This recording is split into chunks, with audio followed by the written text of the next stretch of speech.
On behalf of Cadre, the resource network for the National Science Foundation's DRK-12 program, I'd like to welcome you all to our webinar on culturally responsive science instruction. We're pleased to be joined today by panelists representing 4 DRK-12 funded programs that are researching innovations in culturally responsive instruction.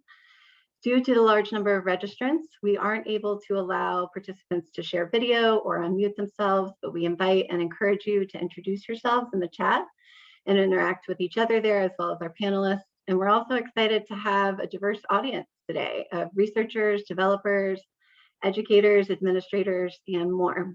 And we hope this will lead to some rich discussion and some good questions. During today's session, we'll start by hearing a little bit about each team's work, and then we've reserved much of the hour for discussion and answering your questions. We've received some good ones through registration, but we invite you at any point during the presentations or discussion to add additional questions in the Q&A window, which you'll find along the bottom of your Zoom screen. We'll synthesize those, add them to the queue, and field as many as we can during our time. And finally, I just wanted to note that the slides, a recording, and more information about the research programs today, along with further reading and recommended resources for both educators and researchers, will be shared with registrants at the email you provided during registration. And with that, I'll turn it over to Lama Jaber, Shannon Davidson, and Allison Metcalf, our first team, to tell us about their work. Hello, everyone. It's so exciting to be with you all today. Thank you for joining this session. And thank you, Amy, and the whole of Cadre team for organizing and putting this together. We are delighted and honored to share space with such a fabulous panel today. And I'm going to start by sharing my screen, hoping that it will work. Here we go.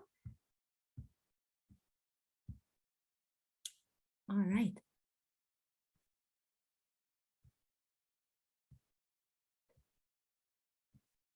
So today I'm going to be sharing a little bit about our project that I'm currently working on with my fabulous colleagues Shannon Davidson and Allison Metcalf at Florida State University. And we're asked to give a general overview of the work, but I would be happy to share any additional resources and anything that people would like to know more about. Please feel free to reach out to us. We'll include our emails in the last slide. So the title of our work is the subject of our work is about cultivating asset-based responsive teaching practices through teachers' epistemic empathy.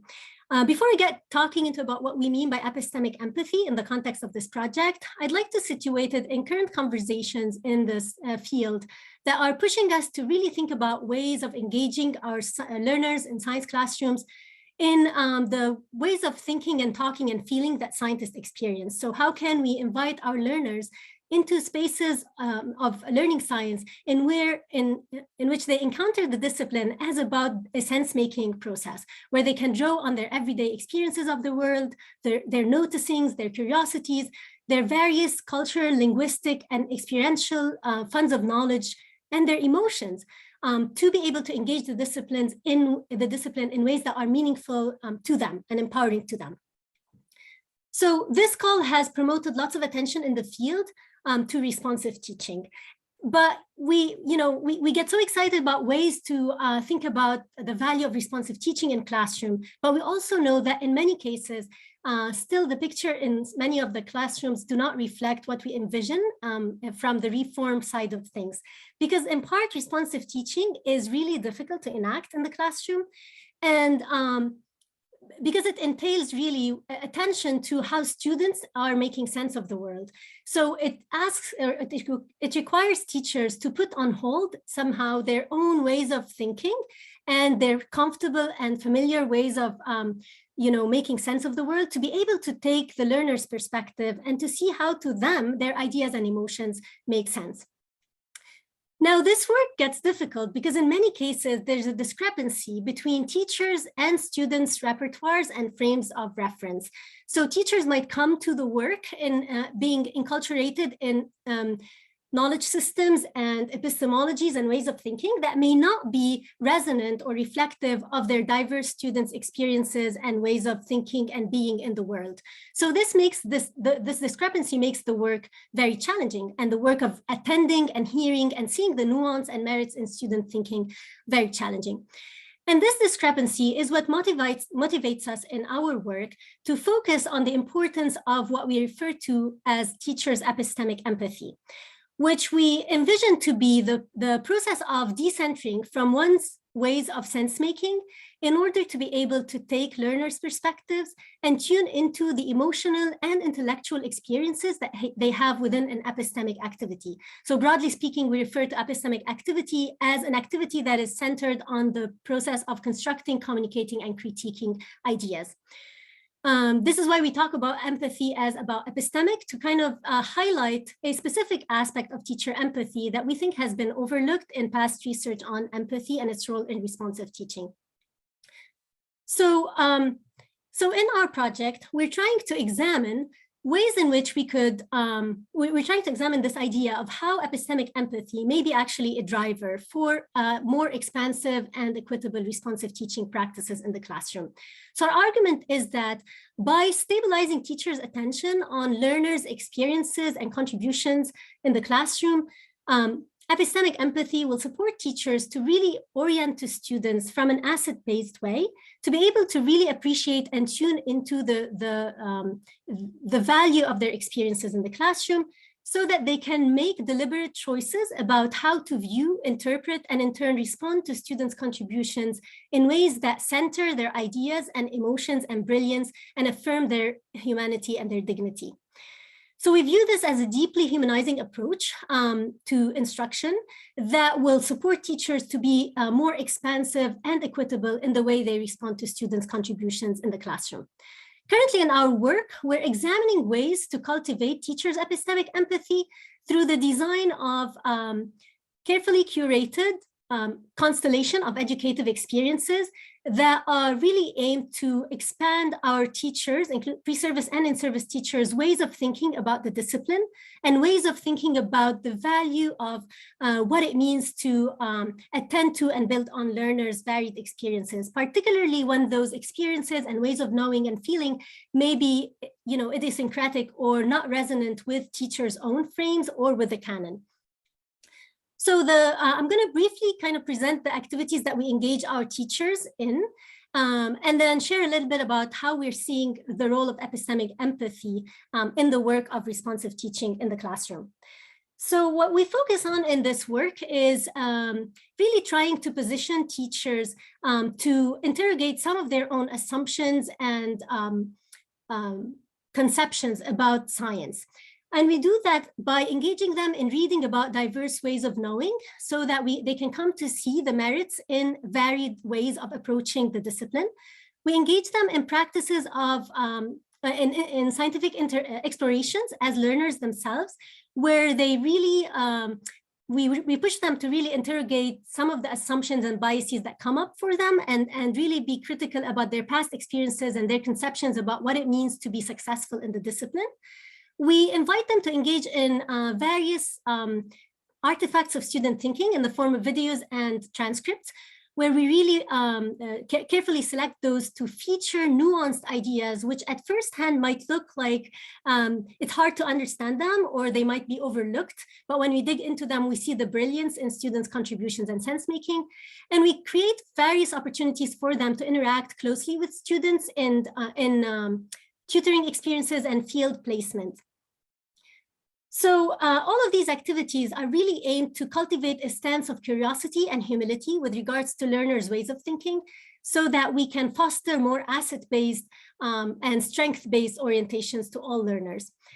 And what we're currently seeing in our work is that epistemic empathy, by centering students' ideas, emotions, and brilliance, can support teachers to frame instruction as about attending and responding to students' experiences and sense-making in ways that affirm their humanity and dignity and cultivate their own personal relationships with the discipline. We're excited to share some of our findings. We have some work in progress and some published work that we'd be happy to kind of share with you. But I'm going to end with some of the things that we're wrestling with as we move forward with this work. We continue to think about ways to really create programs that could cultivate epistemic empathy as a target for teacher learning. We're grappling with tensions that emerge in this work, particularly with regards to issues of equity and in relation to power, who gets recognized as somebody who's worthy of being empathized with and who's being asked to do the work of empathizing. And then we're also interested in examining how epistemic empathy can nurture students' own empathy for each other and in turn create more inclusive and compassionate science classrooms. Thank you so much for listening. Thank you so much, Salama. And now I will turn it over to Diane Jass-Kettlehut and Christina Kramerchuk.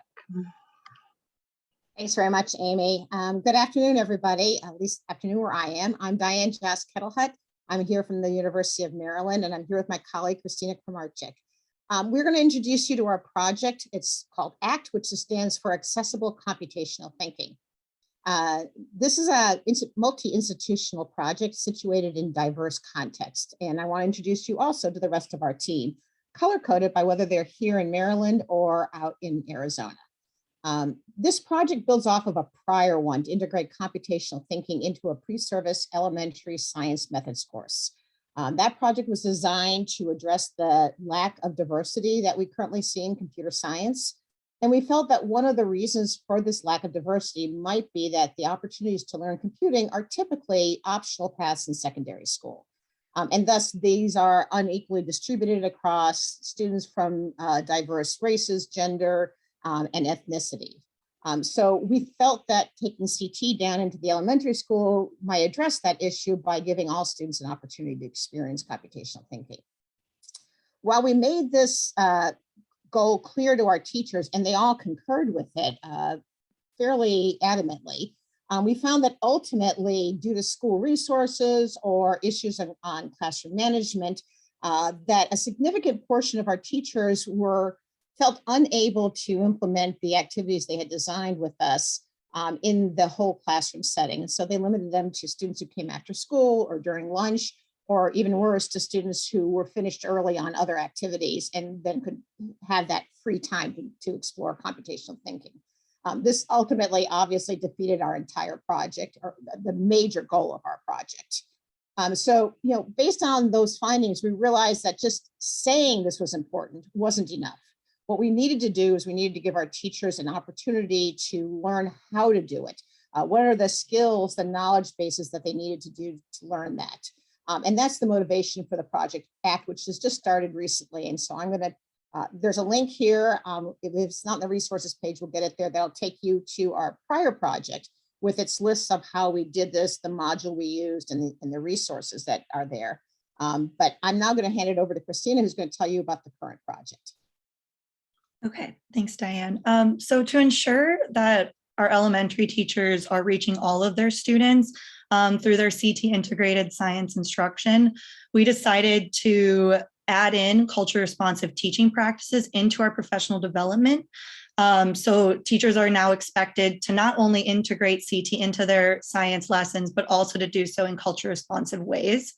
And the reason why we chose to add culture responsive teaching is that we believe that culture responsive teaching is a way to help elementary teachers develop the necessary awareness and skills to reach all of their students and to help all of their students develop an increased proficiency, personal connection, and interest in both science and computing.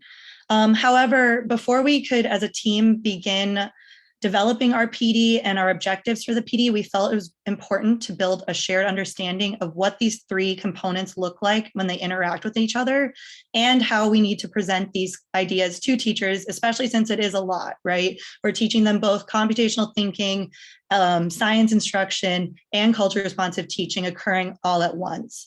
So to begin this building of a shared understanding, we first engaged in personal reflection on how we believe these three concepts interact with each other. So on the right side of the screen, you can see some of our personal models that we created. And as you can also see, they differed in their granularity and their detail. And we all were coming in with different ways of thinking about what these concepts mean and how they interact with each other. But there were some overlapping similarities that we took into consideration, and we built upon to create a shared spiraled model that shows the integration of all three concepts and how we hope teachers can view the integration of these as they go through this process of putting CT into their science lessons while using culture responsive teaching practices. So this model, our goal with this model or this framework was to show teachers and ourselves that science is our core focus. We're really focused on enhancing science education for all learners, regardless of their backgrounds. But it's through an integrated process, teachers will be able to integrate both CT and culture responsive teaching and hopefully reach that top bubble at the top that integrates all three together. And the purpose of the spirals is to show that teachers can enter at various points on the framework. So maybe a teacher might enter this PD knowing a lot more science, but maybe not so much CT. So they may start more at the bottom, but move towards this integration throughout our professional development. Or we may have teachers entering with more background knowledge in culture responsive teaching. And then they move towards an integration with CT. So we really wanted to highlight that those multiple entry points that teachers may come in with, especially since we're a cross-disciplinary and cross-institutional team who will be interacting with teachers with various backgrounds and experiences. And so now that we've developed a consensus on how we want to view these three concepts together, we have moved on to designing our professional development program for the summer, specifically this summer, and we will continue to design for the rest of our 2 years of the project. We're also working on our assessments and how we're going to measure teachers' understanding of both CT and culture responsive teaching in elementary science education.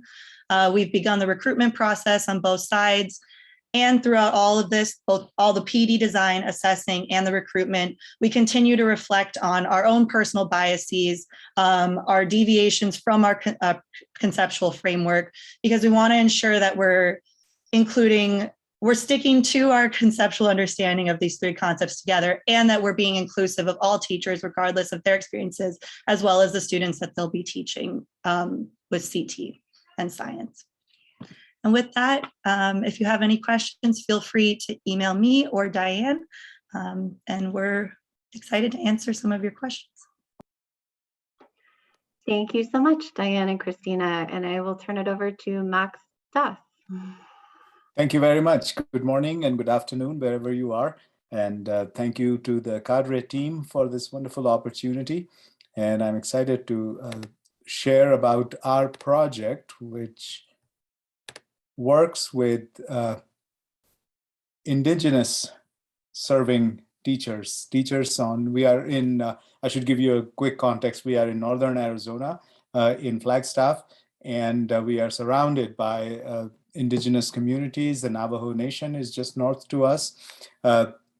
So our project actually involves teachers who are serving in these schools, serving Indigenous students, and developing a culturally responsive instruction, not only in science, but actually in all of the different subject areas that they teach and all grade levels. So it's a rather broad project, but the NSF funded part focuses on STEM education and how we are promoting the culturally responsive abilities of our teachers and to teach, and also strengthening their ability to teach STEM subjects. So my colleagues, Angelina Castaño, who is the PI on the NSF-funded project, and I'm the co-PI, and Daryl Joseph is our researcher on the project. Angelina and Daryl were not able to be here this morning because of conflicts in their calendars, so I'm on my own. So the part that we are going to share with you this morning is focused on how do we assess culturally responsive instruction. Our teachers, the program design is such that the teachers go through an 8-month professional development program with us, and during which time they are their content knowledge is being strengthened through what we call the professional development seminars that happen throughout those period of those 8 months. And teachers participate in one specific topic seminar throughout those 8 months. So somebody may just pick one of the mathematics ones or just one of the science ones, whatever is being offered that particular year. What we were looking at was, okay, at the end of these 8 months, or not at the end, but kind of halfway through, the teachers will develop a curriculum unit, an instructional unit that they will actually teach in their class in the subject area on which they are participating in the seminar. So, and the focus being culturally responsive instruction. So we thought, well, okay, how do we assess that they are growing and increasing in their ability to teach in a culturally responsive manner? We looked at a number of assessment instruments that were out there, and they were all very useful, but we did not find anything that was specifically targeted and focused on Indigenous students and Indigenous teaching and learning. So we actually, using those resources that were out there and getting cues from them, we designed and developed and pilot tested a new instrument. And the focus of my sharing with you this morning is really that instrument. So I'm going to skip down to, and I totally forgot to get into the presentation mode. So let me do that now. I just started talking. So I am not going to go through every single slide here, but let's talk a little bit about the project. The Dene project is teachers participating, as I already mentioned, in an 8-month seminar, which is led by Northern Arizona University faculty members. And teachers conduct research to deepen their content knowledge. And then they come up with, and they write a culturally responsive curriculum unit for their own classroom. They actually then teach it. And then the culmination in December is a big showcase where open house kind of thing, where they bring the student artifacts and stuff and talk about what they did in their classroom, how did it go, and what did their students learn. Our goal is, of course, to establish sustainable partnerships between our Navajo schools and the university and help continue to work with them in improving culturally responsive instruction, and of course, develop teacher leadership and student success in these schools. So the assessment instrument that we came up with, we are calling it Culturally Responsive Assessment of Indigenous Schooling, and abbreviated as CRAISE, which sounds interesting to us.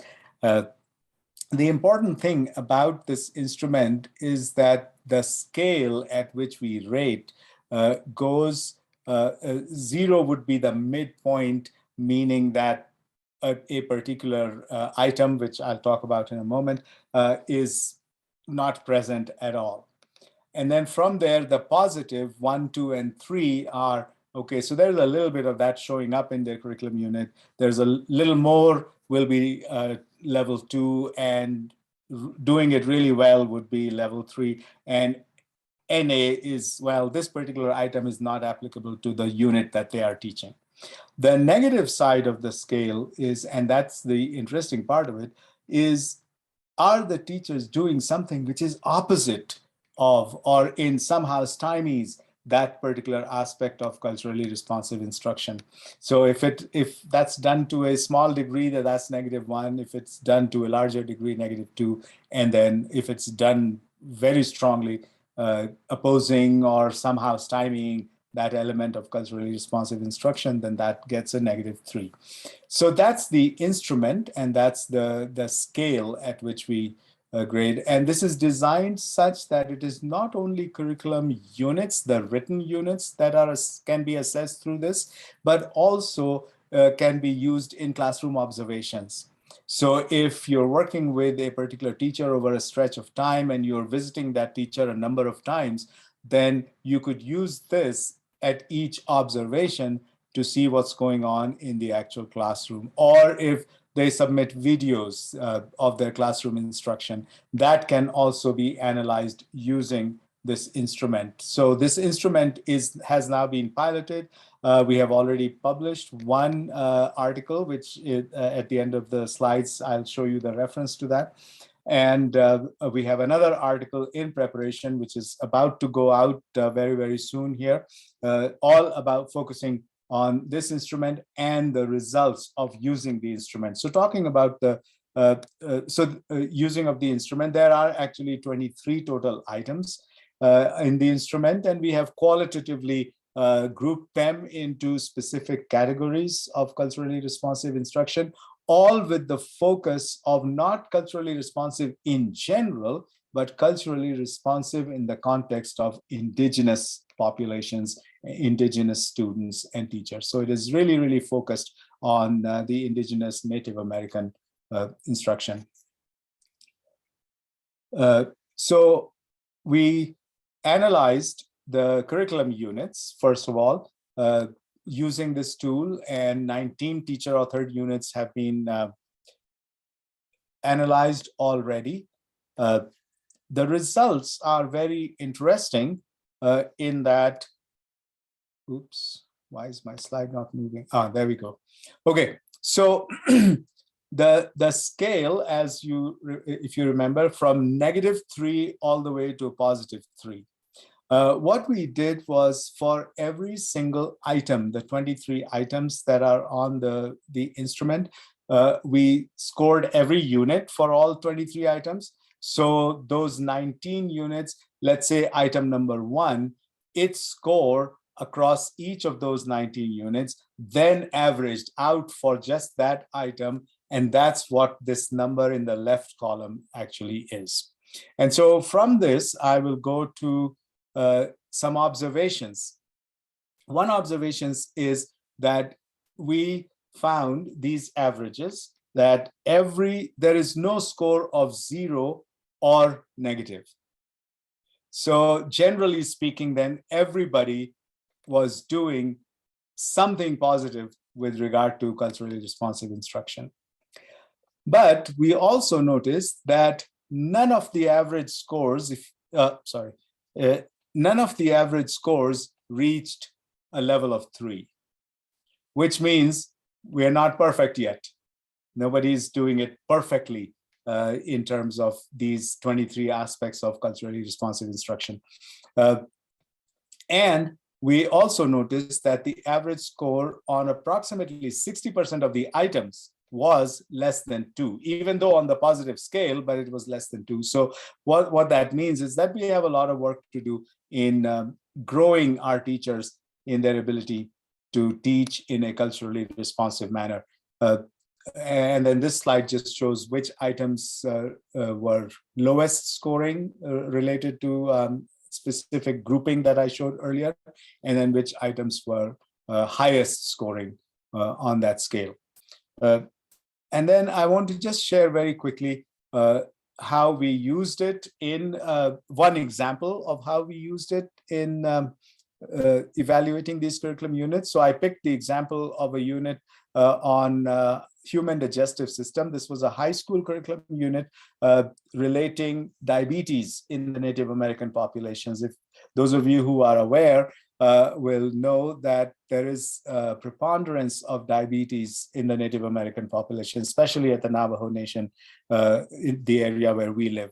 And so this teacher decided she had to teach a human digestive system, and she decided to teach it in the context of the issue of diabetes in the population of her students and their families and the community that they came from.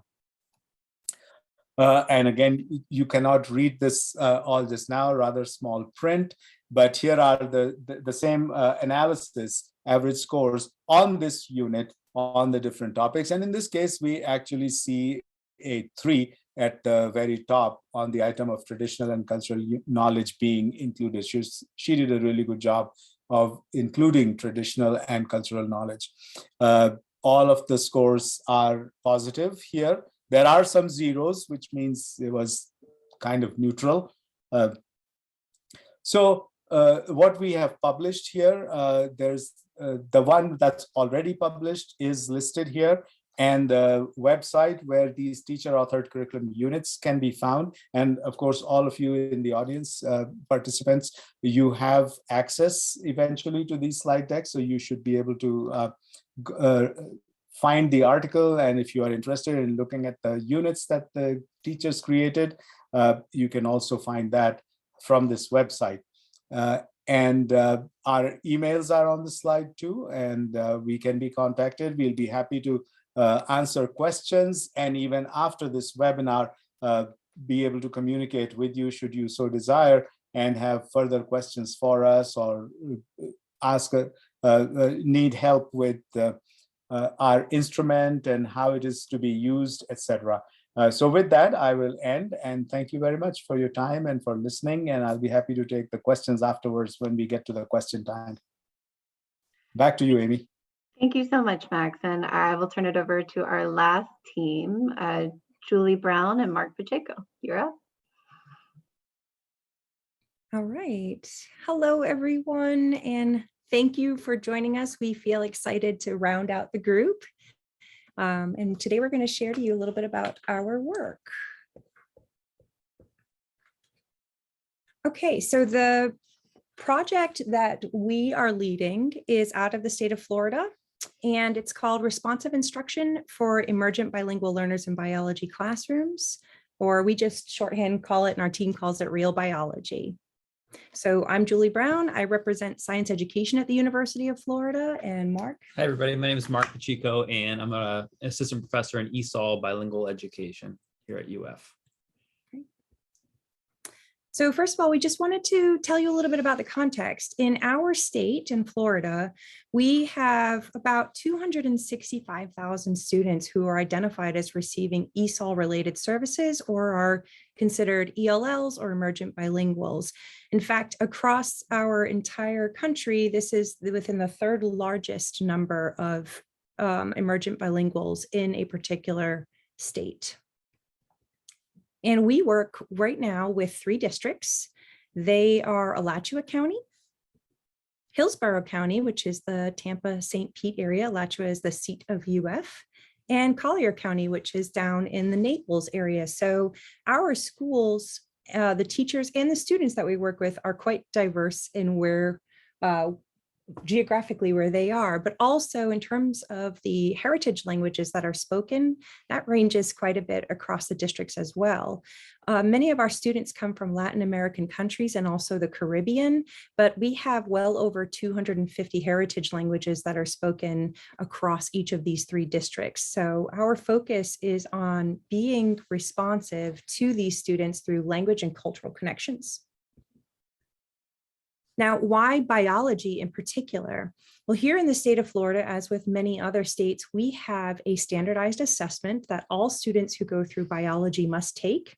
And what you see on the right-hand side is a legend of their scoring levels. So if a student takes this end of course exam and receives a 1, they're considered inadequate in terms of the score, and they're failing this. And of course, as you go up from the orange to the blue, you're looking at greater and greater proficiency all the way up to the level of mastery. All students, as I mentioned, who take biology must take this end of course exam, and it is tied to their grades and their performance and matriculation into the next grade level. But as we look across our state, what you'll see here is over time from 2012 to this past year, 2021, the end of course exam achievement distribution specifically for the populations that we're working with.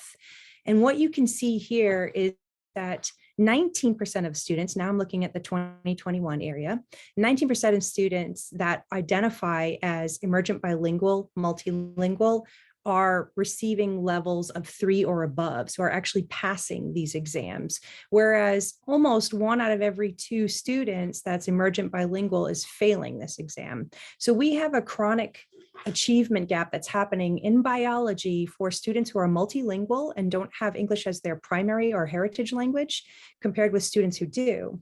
And if we look at students all across the general, not disaggregated, we have 62% of students score a level of 3 or above. And for white students that are domestic, it's 73%. So we recognize that this is quite a big problem. So our instructional framework takes an approach that primarily asks our students to participate in the science and engineering practices. Right now, we're working currently this year with about 15 teachers.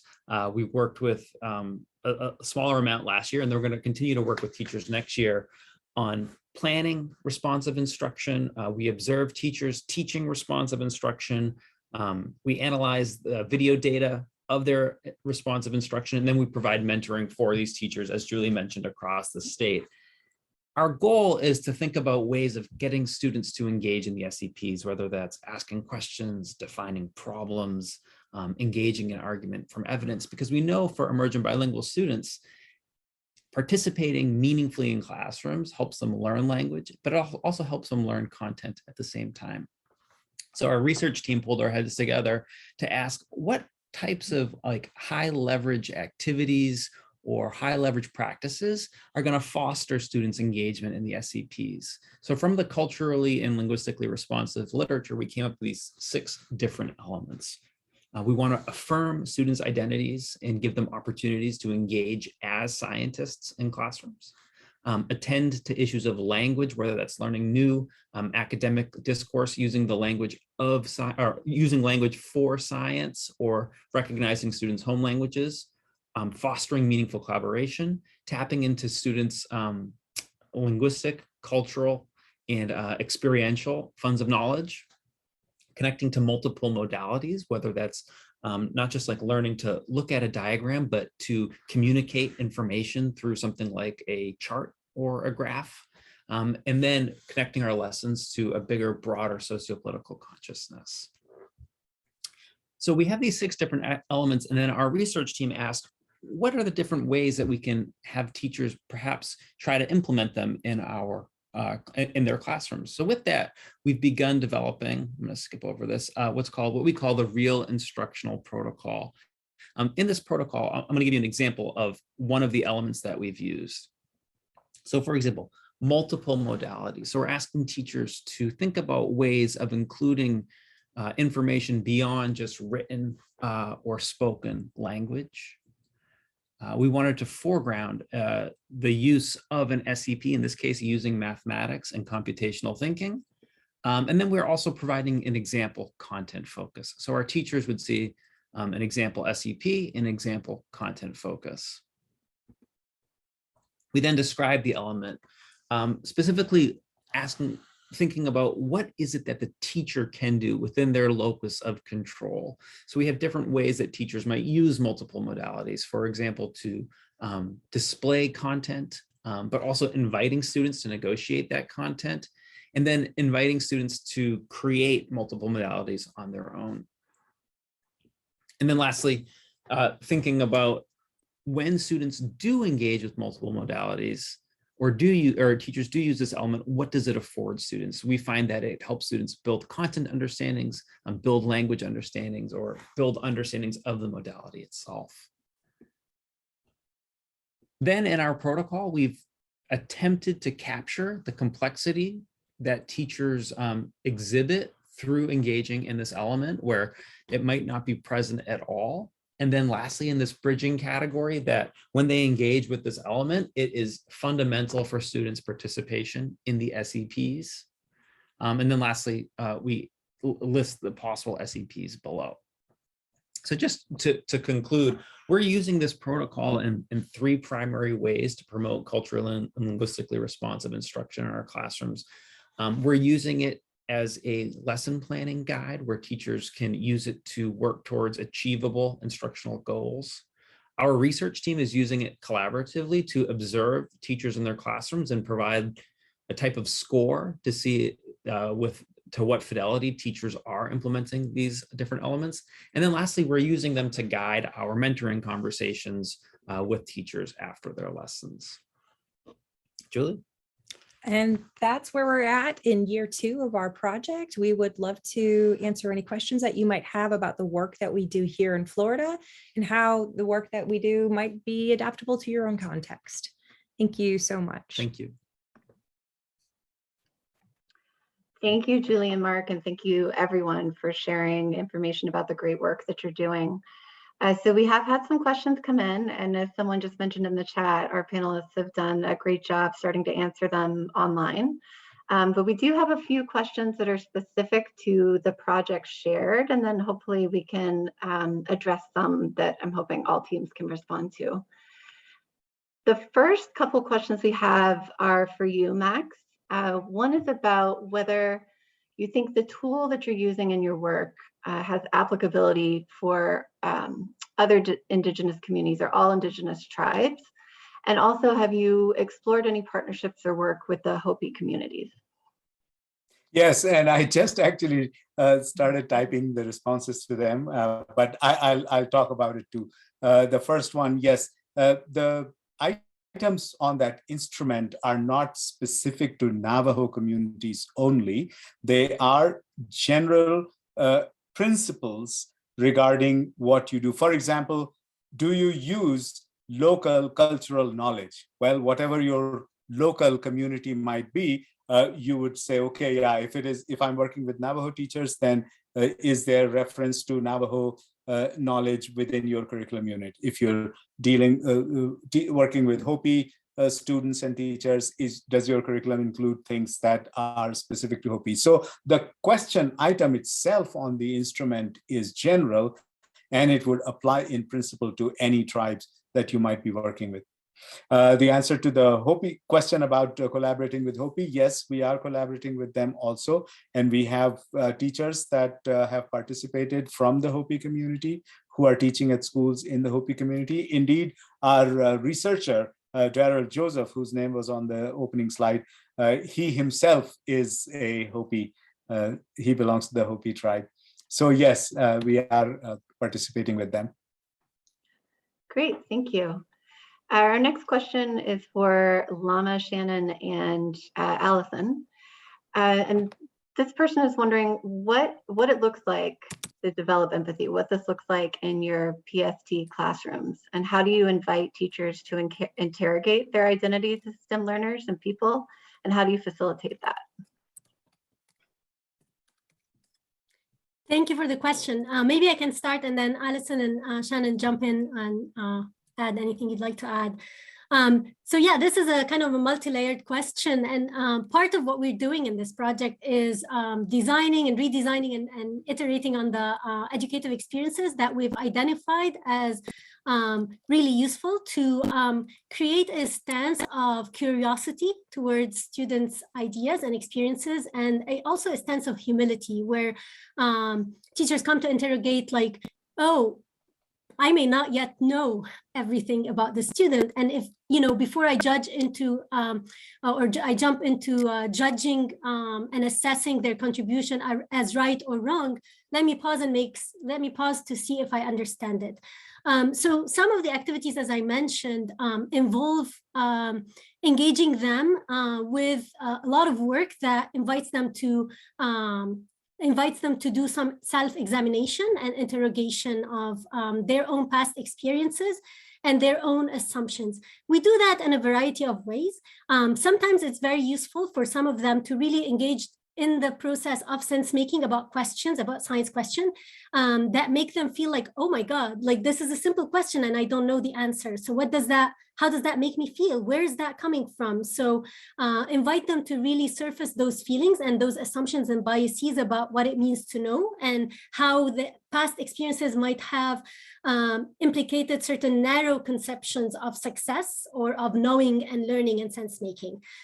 For others, we also find that it's really important to allow them encounters with students who are from backgrounds that are different from them. So in that, we find that placing them in opportunity or giving them opportunities through field placements to engage with students, such as at a site that serves students who are predominantly students of color who have been dismissed from their home schools, and engage them to really go and get to know these students and interact with them, and document their noticings, their observations, and how are they interpreting what they see in terms of students' behaviors, and have critical conversations with them about like the ways in which sometimes they might be recruiting a deficit language, and how can that be reframed to see where the other students is coming from. So eliciting those kinds of interrogation about one's own perspectives and backgrounds and identities in light of different perspectives and different backgrounds that they get to encounter. We do that too in selecting activities such as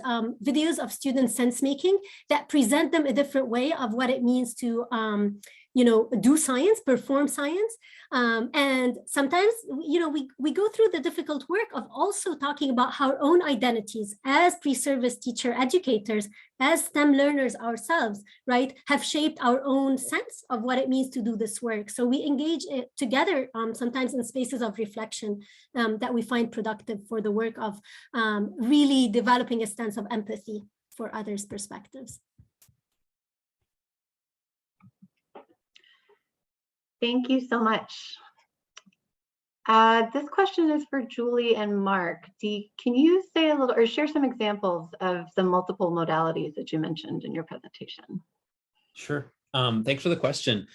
For our team, it was really important to think about how multiple modalities afford students opportunities beyond just kind of business as usual instruction, because we know if you go into any classroom, you're going to see diagrams being used, or for example, like realia, like authentic materials.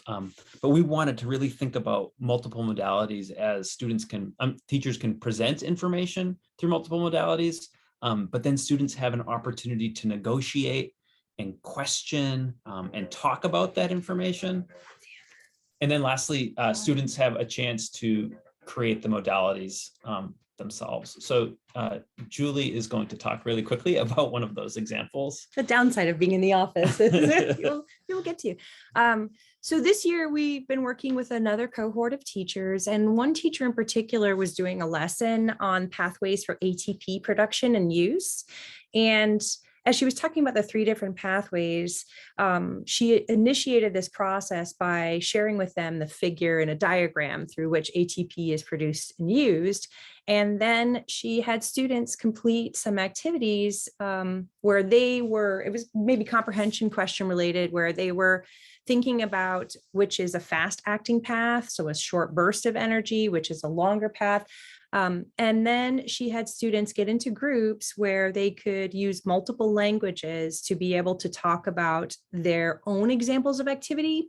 And these didn't necessarily have to be things like sports. It could be vacuuming around the house. It could be taking care of a baby sister. It could be dancing.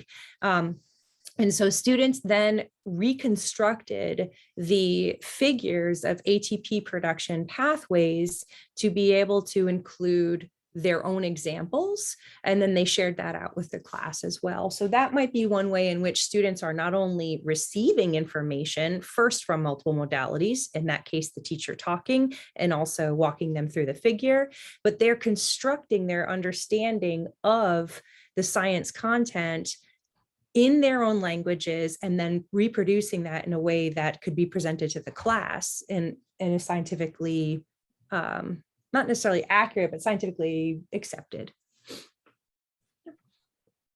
Great, thank you. This question is to all panelists. And Diane and Christina, I'm wondering if you can kick this one off. But this participant noted that you've all acknowledged that professional training is necessary to support culturally responsive pedagogy. But they're wondering, in addition to this PD training, what other changes need to take place? For example, are there power issues, student agency, or other things that the field needs to address? Yeah, thank you, Amy. I was actually in the midst of writing an answer to that question when you pulled it up. This will make it easier to say instead of trying to write all these words. So in our project, we actually have a district person who is sort of the coordinator for their district. They're the person who mediates for us with the district and disseminates information, including the products. I mean, it's not just findings, right? We want to make sure that the schools and broadly more than the teachers we're working with have access to the lessons that the teachers are designing, the kinds of learning that they're going through. So that's one of the ways, and that gets us to 4 diverse districts across the East Coast and the Southwest. But that's not enough, obviously. We want to get these materials out to a broader audience. I mean, and that's sort of the typical way to do that is to go through teacher conferences like NSTA, CSTA, any number of those kinds of conferences. It's still not enough, and I don't think we have the final answer to that, but that's our start on it. And if the other teams have any other ideas, we'd love to broaden how we do it, because we think this is the really crucial part. It's less about answering the research questions and more about getting the change to happen in a broader field. Thank you for asking that. Do any other teams want to weigh in?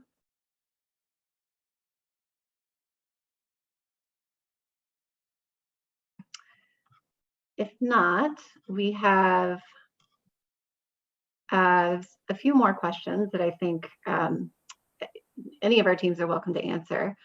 One is around how our panelists feel that how is culturally responsive teaching different or not from previous efforts around what would be considered good science teaching that's focused on student-centered inquiry.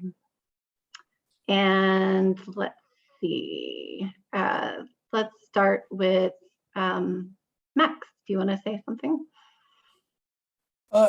Yeah, I think that there are, of course, elements of good science teaching, and we have in science education, with the advent of the framework and the NGSS, etc., we have moved away from that term inquiry, and we have rather focused more on practices. And so now we are thinking more in terms of how do we engage students in what real scientists do via those practices, right? The culturally responsive part comes in that it's possible to have students engage in those practices and act and work like a scientist in the classroom without any regard to culturally responsive aspects of their learning and their behavior, and recognizing their cultural background, etc. So I think the new and different in the projects that are being presented here, and of course the project leads can talk about their own projects too, but the new and different is the attention being paid to recognizing students' cultural backgrounds and trying to make connections with those so that the science learning becomes more relevant to them. That I really like that idea of epistemic empathy that Lama talked about earlier. So yes, the good science teaching is good science teaching, but what we are paying more attention to is that good science teaching connecting with what the students are bringing to the classroom by way of their cultural funds of knowledge and things like that. So that would be my response to that question. Could I add a little to that? Of course, yeah. Building on that, I think a large piece of culture responsive teaching, and this came up with the advocacy question that was in the chat, is that a purpose of culture responsive teaching is to help teachers, in particular in this case, develop a socio-political awareness. And the purpose of that socio-political awareness is, to help change the system as it currently exists.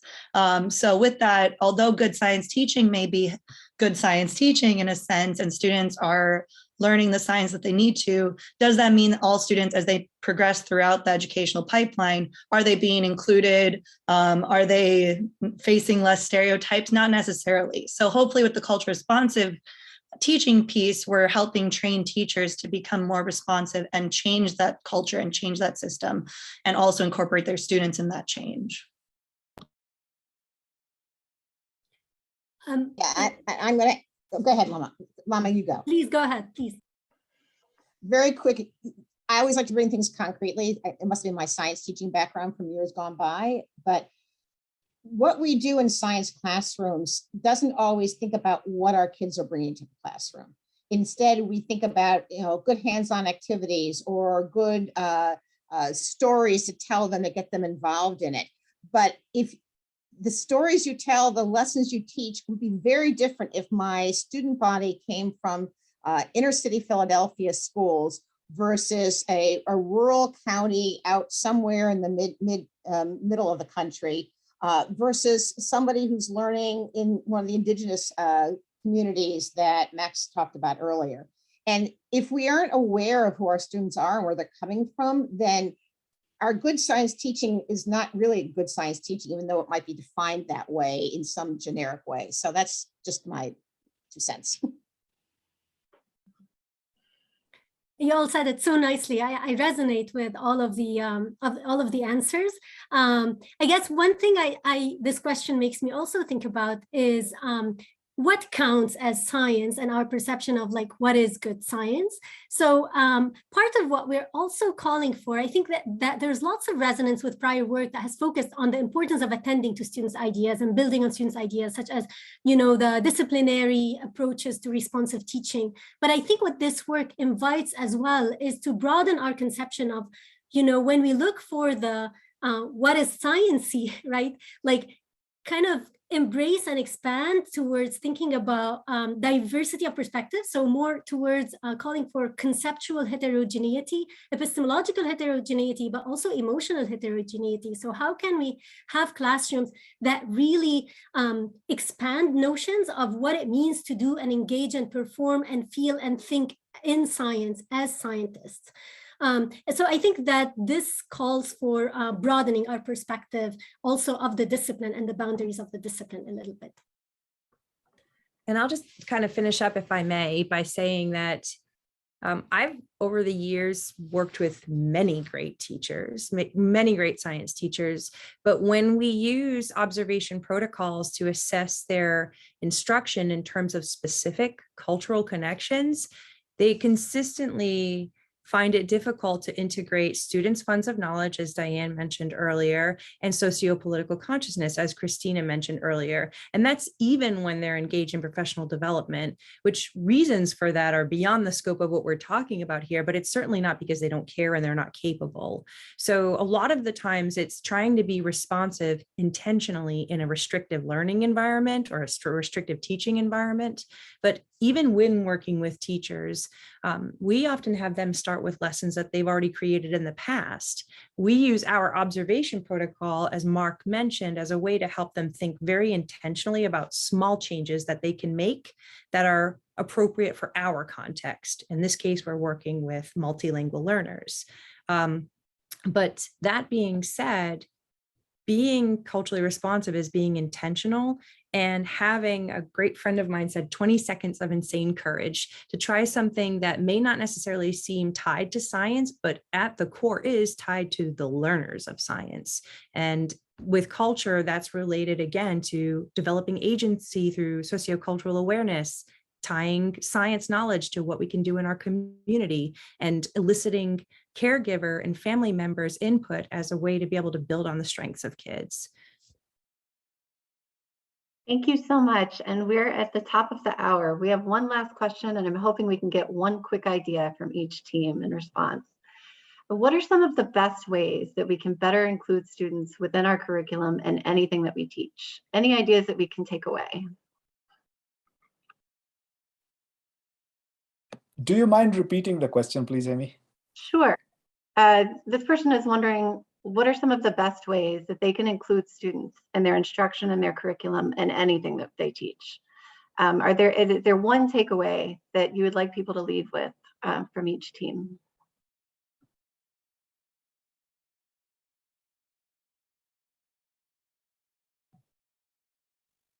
I would like to say that one takeaway and one very quick small change that Julie was talking about is to allow students the opportunity to ask questions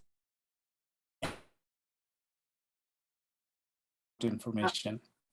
Because when you give them the opportunity to ask questions and talk, you will get a sense of their cultural background, what kind of funds of knowledge they are bringing in, and that will then enable you to responsively teach based on what the students have expressed. So that would be my one takeaway. Thank you. Any others? Maybe just along the same spirit is to be come in with a stance of genuine curiosity towards learners and who they are, and make room for them to share with you who they are instead of making assumptions about what they need and what their concerns are, and be willing to engage with them in this exploration journey, even if it makes you uncomfortable.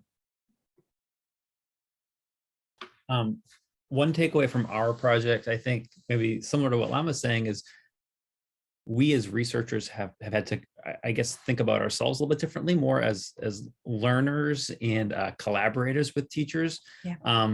We meet with our teachers once a month as a cohort, and we make space for them to share their successes and their challenges. And I'll say that each month there's like tremendous opportunity for teachers to learn from one another, to present new ideas, common challenges.